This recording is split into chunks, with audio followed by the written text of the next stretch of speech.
Hello and welcome to Slow Pit Stop, the international Formula One podcast by fans for fans all around the world. My name's Arafat, and as always, I'm joined by my co-host Mohammed. Say hi, Mohammed. Hi, Mohammed. How are you today? Doing good. How are you today? I'm good. Yay. I very much enjoyed the last race. It was a good one. I was at work for it, and someone put it onto a giant screen that we had at work. So I didn't get to watch all of it because I was bouncing in and out. But the bits I did watch were in like super massive giant screen. Sadly, this weekend I'm going to be on night shift, so I might not miss the Belgian Grand Prix altogether, but I'll probably be asleep for most of it. I'm also starting night shifts, but not until after the race, Sunday night. So I just Friday, Saturday, escaped. Sunday. However, I did have a night shift right before this Hungarian Grand Prix. So that was quite a challenge. I worked all night, did all that like good life-saving stuff, made people feel really good about their beloved ones in the hospital. That was roughly 13 hours to 14 hours. Came home, and then the race was on an hour later. So I had to fight myself to stay awake for that hour because I knew if I went to sleep, there's no way I'm waking up. So I turned the television on. I have F1 TV. So I put the pre-race show on, and then I just had that going so that it would keep me awake. And thank God the pre-race show starts like an hour before, because if there was nothing going on, I would have fallen asleep. But even into like the first third of the race, I was still nodding off. I was like, I'm going to fall asleep through this race. And it was like only when I saw that Lewis had a shot at podium that the anxiety and stress resurfaced and kept me awake for the rest of the race. So that was a struggle. Stuff. It was a really good race. I was sad for the bits that I missed, but I enjoyed watching it again later. Obviously, the big story is the radio messages, and the radio messages that I missed, I very much enjoyed listening to them afterwards. But we've got some news stories first. We've got Ocon being announced going to Haas, Audi hiring and firing people, Logan Sargent maybe is talking to James Vowles, maybe he isn't, and then lots of going-ons at Alpine. So should we get into it? Let's get into it, because I have some thoughts about Logan Sargent. Okay, but continue. Okay. We can start with Logan Sargent. What are your thoughts on Logan Sargent? Well, I guess let's introduce the news story. So Marcus Ericsson, most famous for Ericsson, I think Ericsson hit us. That was the same Ericsson when Roman Grosjean crashed into the wall, and then said Ericsson hit him. Ericsson was a mile away. But Marcus Ericsson of ex-Formula One, almost hitting Roman Grosjean fame, said recently that Logan Sargent was not on speaking terms with James Vowles, and that they were a little bit frosty, and that he just didn't speak to him anymore as James Vowles was lining up his replacement. Then Logan Sargent came out either today or yesterday and said, Marcus Ericsson has never spoken to me in my entire life. I have no idea what he's talking about. So what I wanted to say about that is, like, I have a pretty good relationship, I think, with my new boss. And, we get along fine. And yet, if I had to think about the last time I spoke to him, it's probably been a while. Like, I think most people aren't on regular speaking terms with their immediate bosses, I mean, not me their and you immediate haven't bosses. talked for like a week. What's It that? feels like the longest that me and you haven't spoken. Yeah, it's been I a feel week. like I've not actually spoken to you on the phone for about a week. And I like to think of myself as your boss, but this doesn't mean that I'm firing you and replacing you on the pod with Carlos Sainz. Oh my God. I would happily give up my seat for Carlos Sainz. We're actually in contention. It's like Mercedes, Alpine, and us. That's the seats that he's looking at right now. Exactly. So so people were saying, okay, Marcus Ericsson is teammates with Logan Sargent's friend in IndyCar, and they were thinking maybe Logan was ranting to his friend or venting to his friend, and then his friend told Marcus Ericsson. Which, like, if that's the case, Logan needs better friends, because imagine you are going through this very difficult. You're getting fired. They're looking for your replacement. You call your friend up. You just kind of get things off your chest, and then your friend goes and tells some random, unrelated third party. I would not want that person to be my friend. So and you can see how the rumors snowball, and you add extra masala at every level. He might have just been like, I really need to talk to James Files about this, but I've not been able to talk to him for the last 2 weeks. Yes, And then someone else is like, yes. they're not even speaking. Yeah, that's literally probably what happened. It's probably like James has been so busy, Logan has been so busy. We're just getting out of a triple header followed by a double header, so they probably literally haven't had really a chance to speak. And that's how somebody has interpreted it. And like Lewis Hamilton hadn't had a chance to speak with the factory at all to talk about his move to Ferrari until Silverstone, because he was literally in the same city as them. That's when he went to the factory and had to sit down and talk to everyone about why he was moving to Ferrari. But that tells you how busy these drivers are. And yes, you'd expect them to speak to their team principal maybe a little bit more often, but I could conceivably see that maybe they've only been talking to each other in passing. Maybe they haven't had a chance to sit down and talk about stuff properly. Yeah, that's I can very imagine possible. Logan talking to his friend, and his friend being like, "Have you sorted a contract?" He said, "No." James said, "When we get back to the UK, we'll sit and talk about it properly." We're obviously not going to talk about these things in the corridor, in the middle of the paddock. Yeah, exactly. Yeah. And then maybe Marcus Ericsson has just been like, his ear is like on the door, and he's like, "What's that? He hasn't spoken 3 weeks. Oh my God, it's over." So anyway, it also doesn't really make sense with James's personality to not talk to his driver like that. Like James gave him a whole other chance. He doesn't hate Logan. They're both. I think they both just understand it hasn't worked out. Yeah. Speaking of things not working out, Esteban Ocon's moving to Haas. As was predestined the second Nico Hülkenberg left Haas. So every time Nico Hülkenberg leaves the team, Esteban Ocon replaces him. This was true at Force India. This was true at Renault, which became Alpine. And now it's true for Haas. What do you think the long term is for Esteban Ocon? I don't know, man. I used to think there was a route back to him in Mercedes, but I think he is just destined to become a midfield driver for maybe 2 or 3 more years. And then he retires out. Like, I just don't know. Because eventually, like, you can see the newer, younger drivers are already starting to come in. You've got your Oscar Piastris have come in. Kimi Antonelli is rumored to come in. Ollie Behrman has already signed with Haas. Like, Liam Lawson's on his way in. Like, eventually, these, like, mid-range drivers, they're going to be on their way out. I don't know if he has any pole positions, but I know he has 1 win. And he's got, I think, podiums. He's got, I think, 2 podiums. I can't remember, though.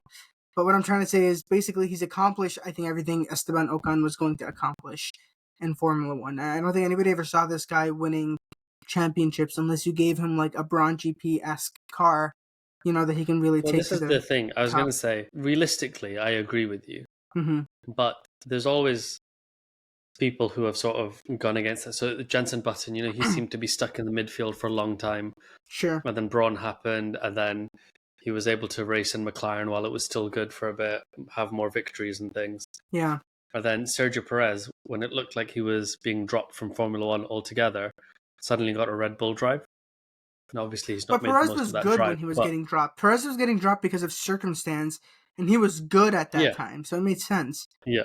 Is Ocon now racing at the level Perez was racing at the end of 2020? I think where they are, like the only person he's racing against is Gasly. Like they're faster than Sauber, Williams, etc., but they're nowhere near McLaren, Aston. They're just kind of stuck by themselves. I think it's hard to say, are they performing well? They might be performing terribly, but look we at have their no performance idea. In their car. You're saying it's hard to rate him because his car is so bad. Yeah, him as the driver is he just getting the best out of that car and where he's finishing and where the car was going to finish, or is he like excelling? Like, I don't think anybody in Formula 1 is a bad driver as such, right? You don't get to that point without knowing how to drive a race car. Are there people that maybe deserve the seat more? Probably. But someone like Lance Stroll, Logan Sargent, they know how to drive a car. But their teammate gets results that are so much better that you're like, that's the high-performing one.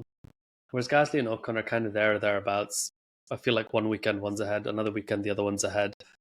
But I don't feel like we know if they're just getting the best out of the car or not. Yeah, and it's a pretty good point that you're bringing up because Gasly is not a bad driver in and of himself. Like, he's pretty decent, actually. He's had some good performances. He also has a win. I don't think he's had a pole position before, but I'd rate him very equal to Ocon, and you're not seeing any good performances from him either out of the Alpine. So I think the Alpine is just really like the 10th fastest car this year. It's not 10th. It's Sorry. faster The than 9th Sauber. fastest. Exactly. Just Sauber. No, it's faster than Williams. Is I it? think it's faster than Haas as well. Yeah. I think Hulkenberg is Okay. doing amazing performances in the Haas. Hmm. So, like, offsetting that. But I think Alpine is just stuck in the middle, slower than Aston, McLaren, etc. I keep saying McLaren as if they're fourth best team. That's how Not the quick they've suddenly racist got to team. being the fastest team. Yeah, but yeah, I think they're just stuck in the middle. But speaking of teams that are stuck at the back, Audi have hired Binotto to be their new CEO and technical director. I think they were having conflict because there was a man from Audi who I can't remember now, and there was Seidel who came from McLaren, and he was a CEO, and the other person was a chief technical officer, and they were just butting heads too much. That Audi decided to fire them both and replace them both with a single man, which was Binotto. Do you know why I What do was you think clapping? of that move? Do you know why I was Why? clapping? Why are you clapping? I'm giving you your props for calling this over a year ago, based off of some rumors on the internet that you correctly put together. So this is just another example of how if you listen to us long enough, 80% of the things we say will not pan out, but just that one kernel will pan out, and we're going to take credit for it. Exactly. We say enough random stuff that some of it will come true. Exactly. Because if you can ignore, like last week, Arafat said Ferrari will do well in Hungary, which did not happen. So you ignore the parts that didn't happen. But yes, they did better than they were doing previously, and there are upgrades not coming to Singapore. Okay, fair enough. Arafat called us a year ago that Mattia Binotto was going to be hired by the Audi project. And he just has been. And we discussed this a year ago, back when it seemed even less likely. And we both came to the conclusion that it was a solid move because they're going to need somebody with good experience, somebody who knows exactly how to run a team into the ground. And that's exactly what Mattia Binotto is. Yeah. I think it's good. I think he lost out at Ferrari because of circumstance. Maybe he wasn't the best in that environment. But he was chief technical officer for like a million years at Ferrari. Yeah. Clearly, he knows he's how to like build built some good race cars. Absolutely. So he knows how to build a good race car. And he's been given that role of chief technical officer and CEO of Audi. Yeah. So a lot of these teams are having these new leadership structures where, like, what was done by the team principal in the past is now being divided into 3, 4, 5 roles. Yeah. So you see how you have like Zach Brown and Andrea Stella at McLaren. And they had Andrea Seidel there as well. They had the three of them, and Stella just took on a bit more responsibility. So I suspect the things that Binotto was not good at Ferrari will eventually be done by someone else. I think there's another Audi hire to come. Who that will be, I don't know. But to what position? Better question. Mattia Binotto can build a good car. What did he lack to take Ferrari into the championship winning? So I wonder if he lacked the political chops to deal with the bigger outside of Formula One Ferrari organization and being able to manage his team, because there was lots of expectation. He was very good at saying, let's not have a knee-jerk reaction, because Ferrari were going through team principles like a different one every year. I was like, we didn't win this year, fire the guy. We didn't win this year, fire the guy. And Mattia Binotto was very like, let's take things one step at a time, sort things out, blah, blah, blah. So I think he's got a good engineering mind, but maybe that political pressure eventually was too much. Who would be good with him as some sort of politics sponge? This will never happen. Sebastian, everyone always says Seb. No, Steiner. Because you keep him away from the engineering department. He can do the politics, he can do the media, he can do all of that. You let Mattia Binotto build the car. Oh my and God. The two of them, I think, would actually be a very good combination. Oh, that's a really good. I like that. Yeah, I agree, because Günther Steiner, I don't think he knew how to develop the car, like, ever. Like, you know, Kevin Magnussen was saying today in his interviews that for the first time Haas have brought upgrades that worked, which is just insane. That actually worked, yeah. God, that was embarrassing. But it's just like, it's so true. I don't think Günther Steiner knew how to develop the car. I do think he knew how to run the team, though, like just as a general administrator. So bring him on as the administrator, put Mattia on as like the brains behind the development, and Audi has a chance, you know? It's like the Zach Brown Andrea Seidel breakdown. It's exactly like that. Zach Brown can't build a car, but he can run the administration side. And Andrea Seidel, or Andrea Stella, builds the car. So I think it could work. Oh my God. In 1 year, they're going to hire Günther Steiner and we're going to take credit for that If too. they do, we need to like save this moment because I will forget by tomorrow, but I think it would be brilliant. Did you forget that you called the Mattia Binotto to Audi thing last year? Yeah. But like, as you told me, I said that. I was like, yeah, that sounds like something I'd say. Because we talked about the pictures. Remember, he was spotted somewhere, and we were like, Yes, look, yes. I don't remember where he was spotted, but he was spotted somewhere. I remember. No, as soon as you said it, I remembered. But like, I can't remember what I had for lunch today, let alone the things I said a year ago. I have a question for you. I don't know if this is on your list, but it just sparked something in my head. What's that guy's name from Top Gear? Jeremy Clark? No. Jeremy Clarkson? Yeah, Jeremy Clarkson. I knew that was wrong. Jeremy Clarkson said that he knows for a fact that Adrian Newey is shopping for houses where he lives, i.e. in Oxfordshire. Yeah. Yeah. What do you think that means for Adrian Newey? Do you think these rumors that he's moved on from Ferrari are accurate and he truly has moved on from Ferrari and now he's going towards maybe Aston or something else? Yeah, I think he could appear anywhere. Like, none of it would surprise me because so the teams that are not in that motorsport belt are McLaren, Sauber, Ferrari, Toro Rosso, but he could appear anywhere. Like, imagine he appeared at Mercedes. I really want him to go to Ferrari. I don't know why this is becoming such a thing. I want him to go to Ferrari. If he doesn't go to Ferrari, I think Aston Martin would be the more preferable option for me. I don't understand what's happening with Aston Martin either. I don't know where they've fallen off. They poached a lot of Red Bull people. They poached too many people for them to be solidly like the fourth fastest car right now. So, or 1, 2, 3, 4, fifth fastest car. You had to count. They poached too many people to be in that position. So I don't know if Adrian Newey is going to really make the difference. But yeah, anyway, what's your next news item? So my next news item is Alpine. One, they brought out an amazing livery for Deadpool versus Wolverine, which I'm going to go see at 9 a.m. tomorrow morning. Are you really? Yeah. Because I'm on night shift tomorrow, which means in the daytime I have time. So going to drop the kids at nursery and then go to the cinema. So first of all, I'm very happy for you that you get to finally watch a movie in the cinema because I know it's been like, how old is your oldest? Thor was the last one I saw in the cinema. Thor, Dark World or something. No, not Dark World. What was the last one? Love and Thunder? Love and Thunder, yeah. I saw that in the cinema. Like 14 years ago. I saw Spider-Man No Way Home. Those are the two films I've seen in the cinema since my daughter was born.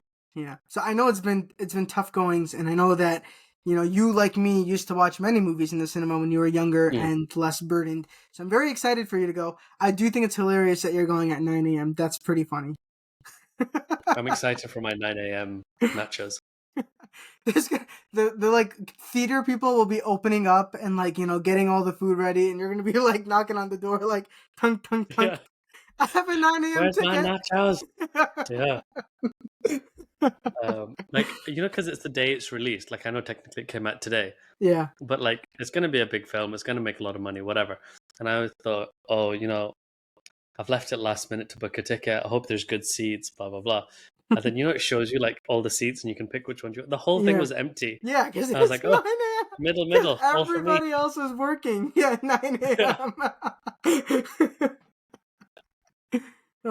Classic. So yes, I really like the livery. I miss movie liveries. Like I don't think we've had a movie livery in a while. Like not since like the 2010s did we really have proper like Star Wars liveries or whatever. Like we haven't had one in a while. So I'm really excited that they've gone the full shebang, and Esteban Ocon's got the Deadpool mask, and Pierre Gasly's wearing the Wolverine driver suit, and they've got the cars, and I love it. I'm digging it.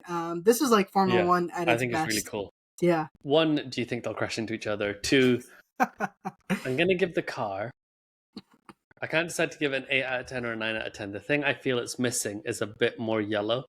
I think if it had more of that Wolverine yellow, I would have really liked it. What is their car called? Alpine, right? Alpine Special. Just put Alpine Deadpool. It's because Ryan Reynolds is one of the like part of that conglomerate that owns shares in Alpine. Oh, I didn't know that. So him and like what's his name, right? Has minority shares. Yeah, I knew that. I know because what's his name is in it too, Patrick Mahomes. And when I went to Austin last year, I was sat next to a group of people with Alpine merch, and I was like, "Oh, are you guys big like Esteban Ocon fans?" And they're like, "Oh no, we work for like a company that's owned by a company that works with Patrick Mahomes. So we all got tickets. Like that was so I knew about that. But yeah, you're right. The only yellow is from the scratch. Yeah. Yeah, maybe a little bit more, especially on the front wing, would have really made it pop. Yeah. I really like the red and black though. I like that color combo in general. I remember I voted the Alfa Romeo really highly back when it was red and black. I thought that was a very good livery. Yeah. And everyone likes Ferrari, so I think it's just it's a good match. But yeah, But I really like that exciting. Deadpool's logo is where, like, on the front of the nose where the Alpine logo would be. I think Is that's a it? nice touch. Yeah, the nose has the Deadpool logo. Oh, that's so cool. That's cool. But I like speaking that. of heroes, Flavio Bertore has been telling people that there's an agreement with Mercedes to supply the engines for 2026. My hero. As well That as is suspension, all of this. That's definitely going to happen, first of all. And second of all, I don't even know what to say. Well, the problem here is the way he's doing it is because he's trying to trick Sainz into coming driving for him.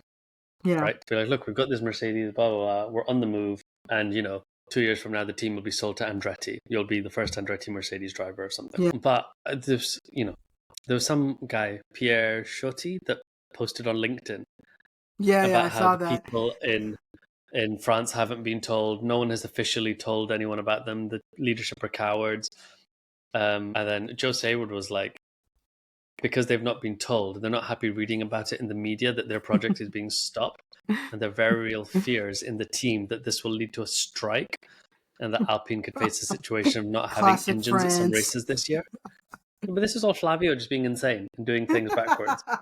But yeah, could you imagine a situation where the engine department goes on strike? And like French people go on strike all the time, right? They tried to raise the age of retirement in France and like people were burning Paris down.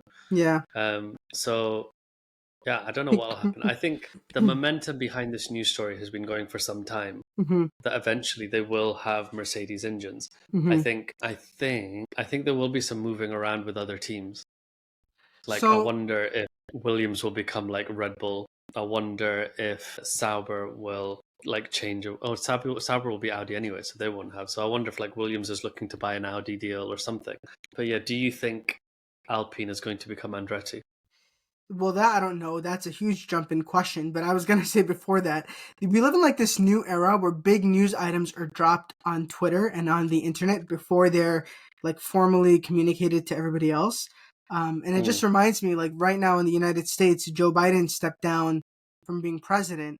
And there's like a tweet that went viral of somebody who was like, I was, at home and then I got a knock on the door. And when I opened it, it was like a Joe Biden canvasser. And he's like, "Hi, are you going to be voting for Joe Biden?" And she was like, I had to tell him, like, Joe Biden stepped down. And the canvasser was like, "When?" And he's like, 5 minutes ago on Twitter. And then he's like, "I need to call my boss. I think I'm out of a job." Like, that's like the era that we live in now, is like things get announced on the internet before you have a chance to find out from your job. Yeah. So it's very on brand that's happening, kind of with Alpine. Whether Alpine becomes Andretti or not, oh man, that really depends on how much energy the Alpine company still has. Because like if they're giving up their, their engine works department, are they admitting defeat in the entire project, or are they just saying, no, we just have never been able to make an engine work, so we're gonna try using somebody else's? Because if it's the first one, I think they don't know how to make an engine work. I think the thing is, it requires a certain amount of investment and money. Yeah. And they've always been like, can we do this for like 60% of the budget? Yeah. And they're looking at it and going, okay, so we've not been able to do it at 60% of the budget. I think they have the knowledge and resources. If they went, okay, we're going to do it at 100%, match what other people are spending. Can we beat them then? Or for what we want to get out of this in terms of advertising or whatever else, or research, have we got what we're going to get? And actually, why bother spending more money? It's a pure business decision. Certain teams work the other way. So McLaren started as a Formula One company that now sells road cars to fund their racing habit.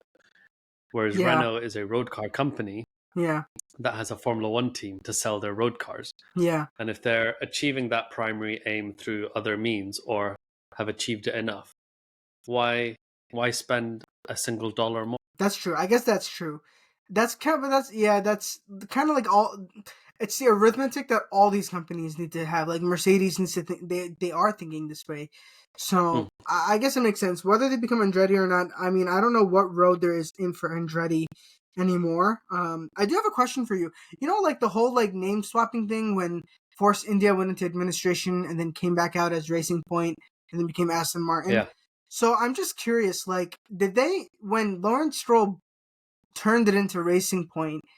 Did he have to like enter that as a new sporting entity and like Force India officially? Technically, yes, but there was enough behind the scenes shenanigans that because a new team, in terms of funding, because the way Formula One teams get paid is based on your performance over the last 3 years. It's not like your points for this year, it's your points for the last 3 years, average position, blah, blah, blah.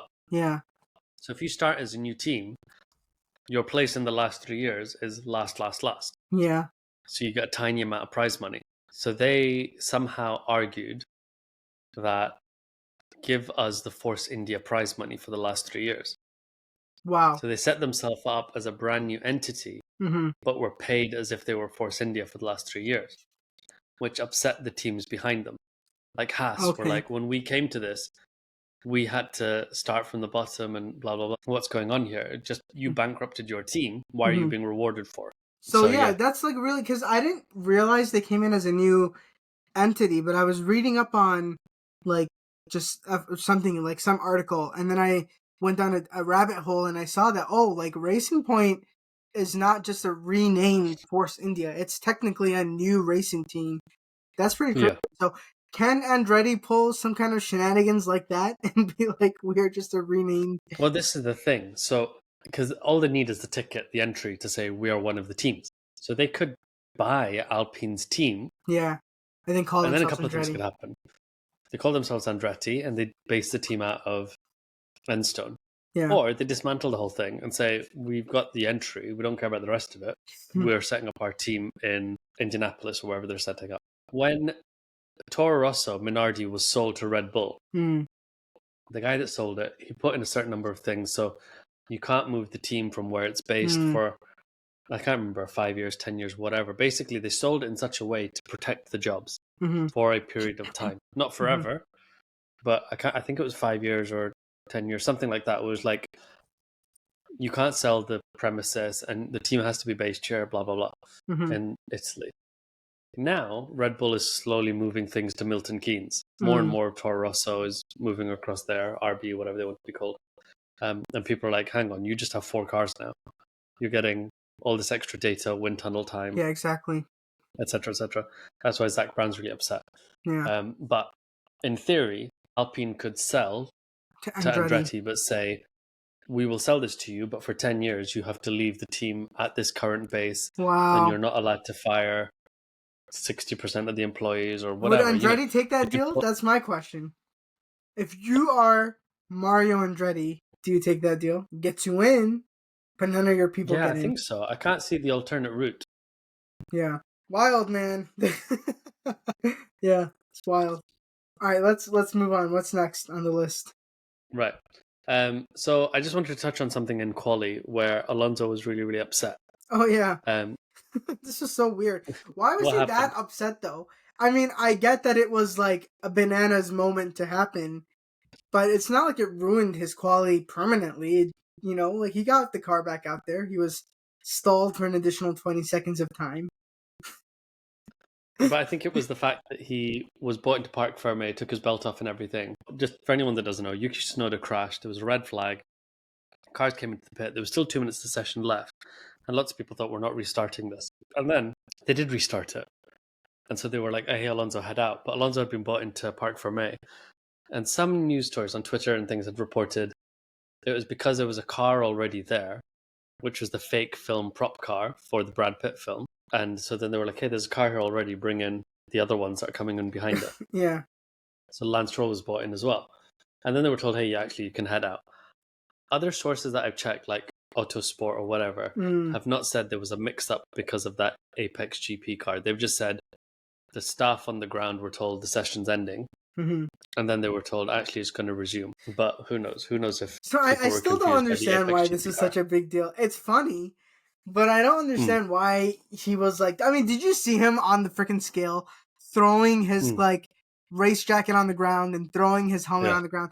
I don't know who taught these grown men to be children. Like Lando Norris walking into the cool down room and throwing his cap on the floor. Like, grow up. Like, I don't know. Like Nico Rosberg. I think the theme of the weekend is lots of unhappy drivers. Should we just get into the race? Yeah, let's just do it. So there was lots and lots of unhappy drivers, none more so than video game star Max Verstappen, who stayed up till 3 o'clock in the morning to play sim racing on his PlayStation before coming to do his real job of driving a Formula One car. You said that wrong. He stayed up till 3 a.m. doing his real job before he had to go do his part-time hobby.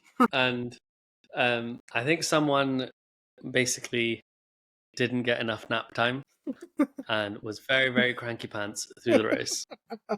I wish we could play people the radio messages. I think YouTube or whoever would take us down for copyright. But if you can, go to the official Formula One YouTube page, watch the radio highlights. It was the most entertaining race to watch. A radio point. Because like everybody wasn't happy with the strategy. Alex Albon was told, switch to plan B. And he was like, guys, I don't appreciate this because, the tires are dead now. We're too indecisive. We just need to commit to a plan. But now my tires are dead and it's going to be hard to switch. And then Daniel Ricciardo, who had his entire race ruined by his team, was like, guys, I'm not happy. I'm not happy. And then, but that's all he said. He goes, are you happy? And they're like, we understand, Daniel. We'll talk about it after. And then... what happened with Daniel Ricciardo's race? This is the first time hearing of it. So he was P9. He was P9, right? Yeah. And then they brought him in way too early. He was on the medium tire, stuck behind people. And the idea was everyone else was going to pit, and then he was going to be in fresh air, medium tires, go faster, pit later, make up some time. So he pitted on his medium. All the soft tire people pitted as well. And then he comes out behind everyone, stuck in a DRS train. He goes from P9 to P12 because of his pit stop, and then just gets stuck there. And because he dropped back, Yuki went from P10 to P9. So if you just look at the results, it looks like Yuki finished in the points and Daniel didn't. But actually Daniel was ahead, and because of bad pit stop strategy, got dumped behind. It's a more complicated version of what McLaren did. Yeah. Much more complicated. So what did McLaren do, and how did they handle that? So, first of all, Lando Norris gets beaten off the line by Oscar Piastri, which I didn't realize it, but everybody on the internet has said so. He just continuously gets beaten off the line. Anytime he's on pole position, it's a different driver who's leading the end of the first lap. Yeah. It's been Max, it's been Lewis, it's Rosberg been Oscar. Pointed out there's a problem with the gear, but it happens every time to Lando. But anytime a driver makes a mistake and the team comes out and says there's a glitch or mechanical issue, I don't believe that the team's correct. I think they're covering for the driver. Definitely a Lando thing. He needs to work on his starts. But anyway, he gets beaten off the line by Oscar. And then Oscar basically holds the lead of the race for an extended period of time. There's never another moment where Lando is back ahead of him through some kind of strategy or whatever. And then Lewis is surging forward. And I guess McLaren's afraid Lewis is going to nab P2 and they want to protect from the undercut. Although I really was, even when they were, remember, I'm sleep deprived, but I'm doing the math in my head and I'm I don't think he's that fast. I could not, I just couldn't see him. I couldn't see him really catching Lando like that. But yeah, McLaren panics. So even though Oscar's ahead and should get the preferential strategy, they bring Lando in. And because Lando is only a couple seconds behind Oscar, he's in the perfect undercut window. So they bring him in, but here's the thing. Okay, I know everybody knows what happened, so I just want to get into my analysis. As they're bringing Lando in, they tell both Lando and Oscar, we are doing this to protect from the undercut from Lewis. Oscar is told, we're bringing Lando in, don't worry. And Lando's told, we're bringing you in to protect you from Lewis, which makes it seem like this is now 20 laps before the end. It's pretty clear at this point what they're doing. They've made it clear to both drivers. They bring Lando in. He comes out ahead of Oscar because of course he does. Then they bring Oscar in a couple laps later. Oscar emerges about 3.5 seconds behind Lando, whereas previously Lando was about 2 seconds behind Oscar. So yes, the gap is a little bit larger. And then at that point, a few laps later, it's pretty clear Lewis is not going to, ride up to the back of second place and take it, which I can't believe that was what they thought was going to happen. But at that point, they told Lando to make the switch, and he basically waffles for 15 laps until the penultimate lap, and then he makes a switch then. And then, everyone keeps blaming McLaren for this online. Everyone keeps saying the team made this situation, the team put them in this situation. I really don't think so. I think purely 100% this is Lando Norris's fault. And I'm not just saying that because I'm a certified 100% hater of Lando Norris, although I am. It's because I cannot look. If he was told, we're giving you this undercut to protect P2. Once P2 is safe, we're going to switch it back. That's not said, out loud, but it's heavily implied. And then when they do the switch after a few laps and it's clear that P2 is safe, okay, Lando, now let's do it. And then he doesn't for 15 laps. He's like, no, I was going to undercut him anyway. No, you weren't going to undercut him anyway. Drivers don't call their own pit stops when it comes to strategy. They don't just come into the pits. And he just keeps waffling. The stuff his engineer is saying. Yeah. So the stuff his engineer was saying to him. We're doing this for the good of the team. He's like, I'm trying to win a championship. And he goes, you can't win, what did he say? There's 5 laps to go. You can't win a championship, not by yourself. It's with the team you're going to need to, and you're going to need the team to come with you. And it's just, the radio messages were so funny. So the messages being funny aside, which they are, and I want to get to that as its own thing. But just the fact that, this was an expectation that was made, and then he just didn't follow through until the very end. I feel like he spoiled Oscar's win. He spoiled his own mood. He made McLaren look bad, and I actually do not think it was McLaren's fault. I think the way that they had it all set up, had they made the switch early on, first of all, Oscar wouldn't have fallen behind by 6 seconds or whatever, and then, it would have just been a lot more natural, and Oscar would have enjoyed his win, which he deserved, because he took the lead at the start, and he kept the lead the entire time.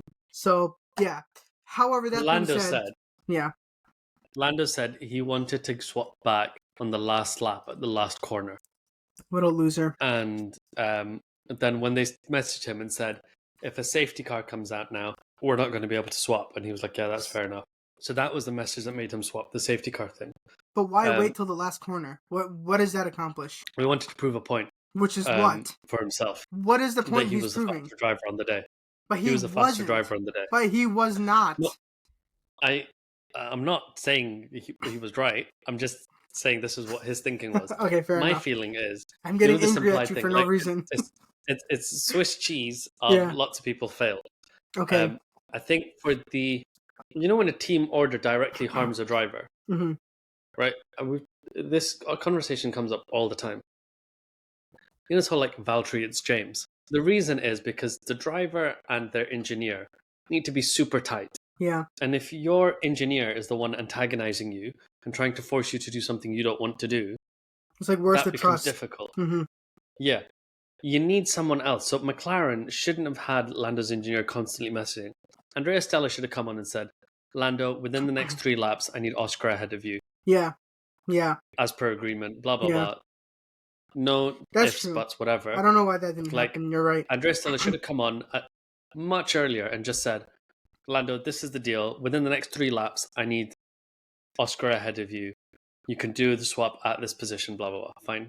Right? So I think there was a failure of leadership. There was a failure of strategy because they shouldn't have put their drivers in a place where the driver can argue. And then the engineer is like, look, he said, mate, I promise I'm trying to protect you. Yeah.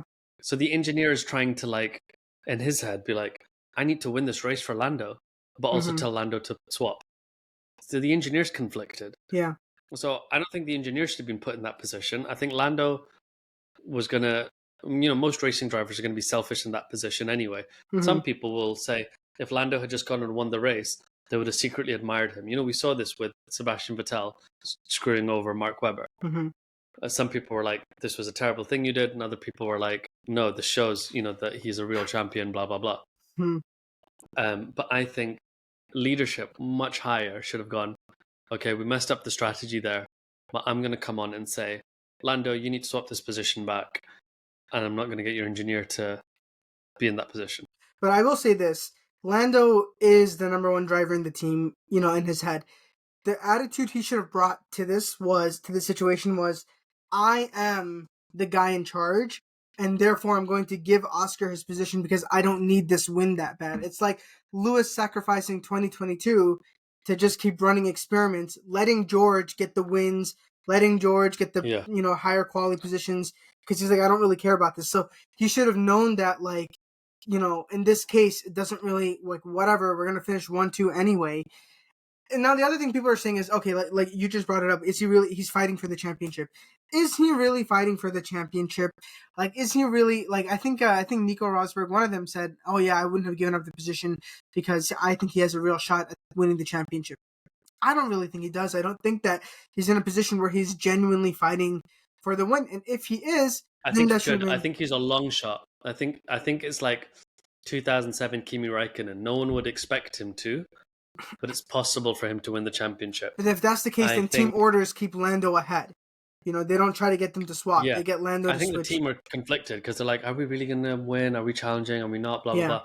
It's all of this stuff. It comes back to what we talked about a couple of races ago where McLaren are out of practice from winning. Yep. I definitely. I think the big brain thinking if Lando had the capacity, because remember, he's driving a car at 200 miles an hour while doing all of this. I think he should have swapped earlier and said, I will give the position back. Now I get to fight for it. As long as we're free to race for the rest of the race. Yep. Yeah. So if he'd said, I will give it back if we're free to race for the rest of the race, then he could have, and then nobody would have, because let's say he does that, right? And then so Oscar had already made one big mistake and he had reduced his gap from 4 seconds to 2 seconds. Let's say he does that, Oscar makes another mistake, Lando gets ahead. Everybody talks about, Oscar maybe not ready to win races, Lando, the better driver. He gets that narrative that he wants. Yeah, and then he puts the whole team behind him and says, guys, from the next race, we need to do this. Because right now, if Lando won first place in every race, and Verstappen was second in every race, Lando would be champion. Yeah. So Lando... And also 75 points. Like if Lando wins 3 races and Max has 3 DNFs, Lando's in the lead. Did you see, by the way, Nico Rosberg telling Andrea Stella, like, you need to have a rule. Whoever is leading by lap 1 gets the preferential strategy. Let me tell you from experience, when it comes to a championship, teammates will fight. I'm telling you this from experience. I thought that was so funny. And Andrea Stella is just like awkwardly standing there like, yeah, you're right. But I'm like, listen, you gotta listen to Nico. He actually knows what he's talking about. He knows what he's talking about. My favorite, like, on the TV is when Nico is there. I think his analysis and stuff is so good. Yeah. I don't know what kind of, like, he's undergoing this Seb transformation on the internet because everybody keeps talking about Bros80s and everyone keeps, like, looking back to Nico and Lewis as, like, this glorious period at Mercedes where they were the best of friends. They were the worst of friends. It was not like that. Correct me, right? Like, it was a very stressful time. Like, they were really fighting each other. So to the point where Lewis was about to leave. 16? I can't remember. Lewis was about to leave. Verline was like testing a car and getting a seat fitting just in case Lewis left in the middle of a season. Yeah. So I don't know why all these F1 Twitter girlies are like, oh, I miss Bros80s and sharing gifs of Lewis and Nico together. It is not the glorious time you guys are thinking of, okay? Nico being out of racing for a long time has changed his personality. He was not like this before. So, yeah. What was I going to say?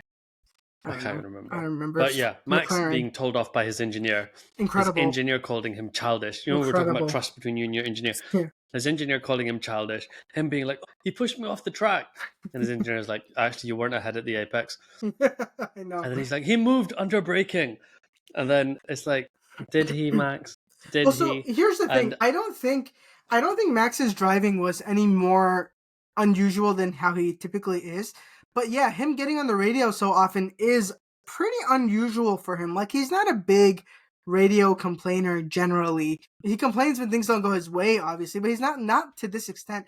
And I am inclined to think that maybe he was grumpy from getting enough sleep. Like, I can't think of another reason why. Yes, the car wasn't driving the way he wanted it to, but that's happened other times this season. He's had other seasons where his car didn't drive the way he wanted it to. He doesn't get this grumpy on the radio. So I do think that the element of him, the sim racing thing is true. And did you see, by the way, that Helmut Marko came out and said, Like from now on, Max Verstappen isn't allowed to do sim racing after 10 p.m. on a work night. And then did you see this morning, Max Verstappen came out and said, I'm going to be doing sim racing whenever the hell I want. Nobody can tell me no. And I don't go tell Helmut Marko what he can't do on his private time. Isn't that insane? Isn't that just crazy? It's wild. It is like Max Verstappen, almost like, people talk about Alonso, if he had better like people management skills, would be like a 6-time world champion. So I have no doubt Max Verstappen can go on and break lots of records maybe even that like Lewis has set and things. But yeah. I wonder if his anger right now is stopping him achieving his potential.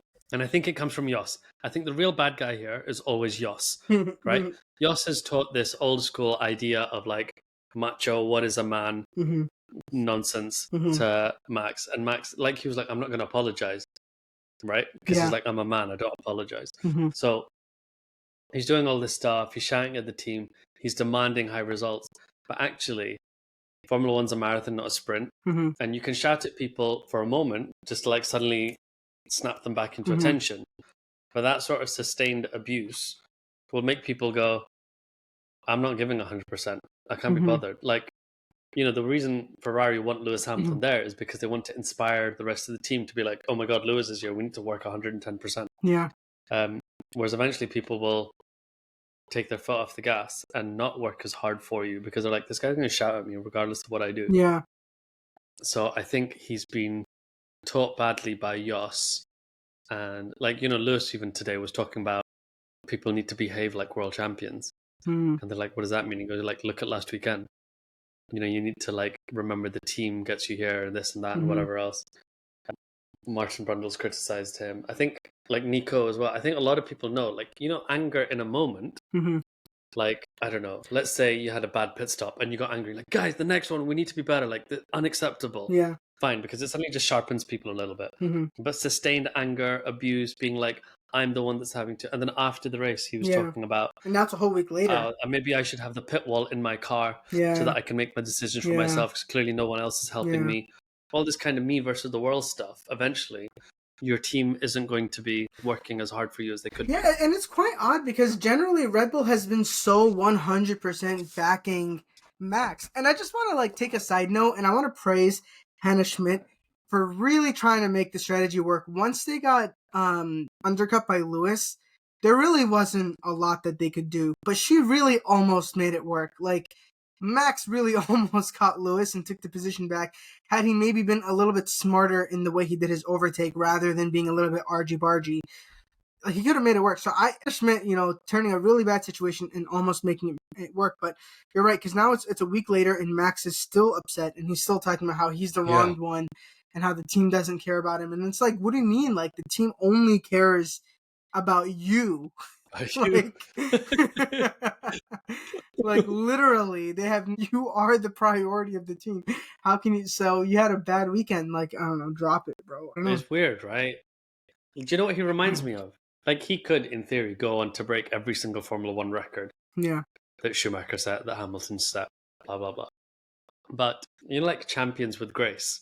So I think of like tennis. You've got Federer and you've got Nadal.